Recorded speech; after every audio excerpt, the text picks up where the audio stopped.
Hello everybody, my name is Paul Miljus, and today I'm going to be talking about Lyran Starseed origins. This has been something that people have requested on my channel, so I'm going to be talking about their traits and characteristics. So you may have some of these characteristics if you are a Lyran Starseed. I'm not a Lyran Starseed. These are some of the things that I've picked up on and that I've observed in some of the many readings that I've had with Lyran Starseeds, and just things that I've picked up in general meeting some of these people. And right after this, I'm going to be channeling a Lyran being, so watch out for that channeling on my channel.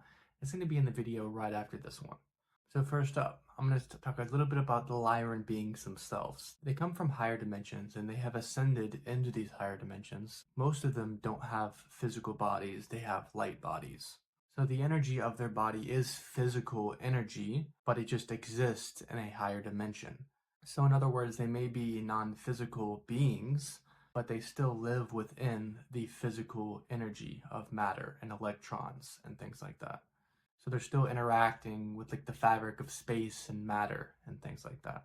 So when I say non-physical, it doesn't mean like they're in the spirit world, if that makes sense. So it's kind of different. Even though, when we get into the higher dimensions, the realities start to kind of blend with each other a little bit. When you notice when you're raising in frequency, you're interacting with the divine, and the veil is very thin. The barrier between you and the spirit world becomes thinner as we raise in frequency. Really, it's all source frequency. So the more we raise in frequency, the more we get closer and closer to this high source frequency, if that makes any sense. And I don't claim to have everything figured out or to 100% understand everything, and I don't think it's meant for us to 100% understand everything. These Lyran beings have been around a lot longer than humans have, and they have played a part in seeding planet Earth. The Lyran beings have also fought many wars. You may have heard of some of them called the Orion Wars or whatever they're called, but they have fought against other types of species and alien species like the reptilians and so forth. These Lyran beings aren't ones to be messed with. They are going to stand up and do their thing. The first trait that I commonly see with Lyran Starseeds is they like to be free. They love freedom. So if they ever feel like they're controlled in a relationship, they're going to act up. They're going to be toxic or whatever they can to get out of that situation. Lyran Starseeds are going to be rebellious, and they're going to do their own thing, and they're going to do it their own way. They don't often stay at their parents' house as long as other Starseeds do, so they will tend to move out when it's time. And part of this rebellious warrior type of mentality that comes from their origins has a lot of parallels of what they were like as Lyran beings. They fought a lot of these wars and things like that. So they can be pretty feisty and pretty serious at times. Like I said, they like to be free. They love freedom of expression. So whether that's expressing themselves through their sexuality or through alcohol or through drugs or psychedelics, I've seen many Lyran Starseeds, they love to go to these festivals and do like LSD, MDMA, and doing these different types of psychedelics because they don't like being confined into this vessel, if that makes any sense. They want to be free, they want to be enlightened, they want to open up and just have a good time. But yes, they like to have the freedom to express their sexuality, whether it's being bisexual, whether it's being gay, whether it's being in an open relationship is something that I often see. They don't like sticking to these like societal norms or traditional gender roles and things like that.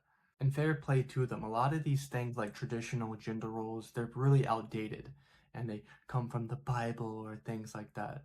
They aren't going to conform to these bullshit societal constructs. And a lot of this ties into the second trait that I'm going to talk more about is they love to be adventurous. They love exploring new things, love doing new things. So if you're someone that's like very stagnant, and they're probably not going to want to be around you because they love going new places and going exploring new things. But the cool thing about it is they also like their alone time. They like sticking to themselves. They're not going to stick around people that are low vibrational. They'd rather just kind of spend more time by themselves. So they have that like nice balance of, learning, growing, evolving, being adventurous, but also being in states of isolation. A lot of these states of isolation is where they kind of recharge their energy so that they can go out and do these types of things. And every time in my readings and sessions, if someone has Lyran Starseed origins, almost every single time they have incarnated in multiple different types of starseed origins, whether it's Arcturian, whether it's Palladian. So it's like they try it out maybe a few hundred times as a Lyran, and then they will go into many different types of bodies because their soul likes to be adventurous. It likes to try new things out. Oh, I'm gonna try it here for a while. I'm gonna try Earth for a while, maybe, and then I'm gonna leave and go somewhere else. So a lot of them aren't gonna actually stay on Earth for long periods of time because their soul likes to be more adventurous and having new experiences and likes to evolve and grow. I think this is also part of the reason why they're quite detached at times, why they're going to do LSD or do these drugs, because they're not going to actually be here on Earth for a long period of time. Their energy is meant to be here for a time, maybe, and raise the frequency, and then they're going to leave and go somewhere else. So this tends to manifest itself into the human body as them being kind of a little bit ungrounded. So that's some things that they need to work on a little bit, is becoming more grounded within their vessel so they aren't making these erratic decisions at times. But at the same time, there's always a double-edged sword to these things. It's good to be adventurous, it's good to try new things and do these things for a while, maybe when they're younger, and then as they get older, their energy is going to ground out more. That happens with most people in general, actually.